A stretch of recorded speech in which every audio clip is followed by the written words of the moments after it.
جی السلام علیکم، میں امجد نواز ہوں۔ اس وقت ہم ریپبلکن ہیڈ کوارٹر میں district 10 new York state assembly کے ہنٹنگٹن نیو یارک میں موجود ہیں۔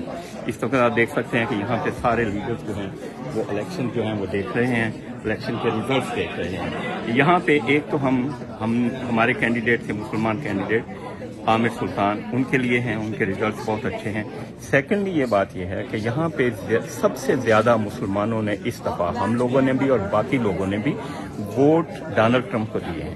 ڈونلڈ ٹرمپ کو ووٹ دینے کا مقصد صرف اور صرف یہ تھا کہ کیونکہ انہوں نے جو ہے ایک تو جنگیں جو ہے بند کرنے کا ان کے ذہن میں ہے، انہوں نے اعلان کیا ہے کہ جنگیں جو ہے نہیں ہونی چاہیے۔ دوسرا یہ کہ انہوں نے عمران خان کے بارے میں کلیئرلی بولا تھا جب وہ یہاں پہ بھی آئے کہ this is the leader who cares about his nation, جو اپنی قوم کے بارے میں، اس کی قوم کی بہتری کے لیے سوچتا ہے، اور وہی ایک لیڈر ہے جو پاکستان کا ایک واحد ایسا لیڈر ہے جس پہ پاکستانی قوم جس کے ساتھ ہے۔ اس لیے اس وجہ سے میکسیمم لوگوں نے ڈونلڈ ٹرمپ کو ووٹ دیا ہے۔ اکا دکا آدمی جن لوگوں کو پاکستان کا یا کسی کو ان کے اپنے ایجنڈے ہیں، انہوں نے کسی نے ووٹ دیا ہوگا۔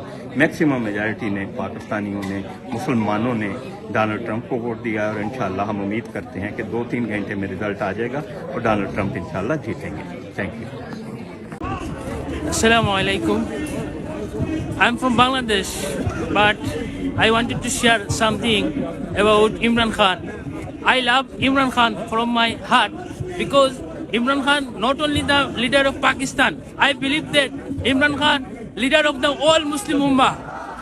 That's the reason I came here for against ruling party.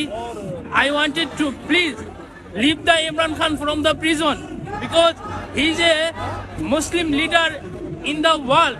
That's the reason I support always Imran Khan. I love Imran Khan, and I hope as soon as possible the ruling party leave Imran Khan from the prison. Thank you everyone. Thank you.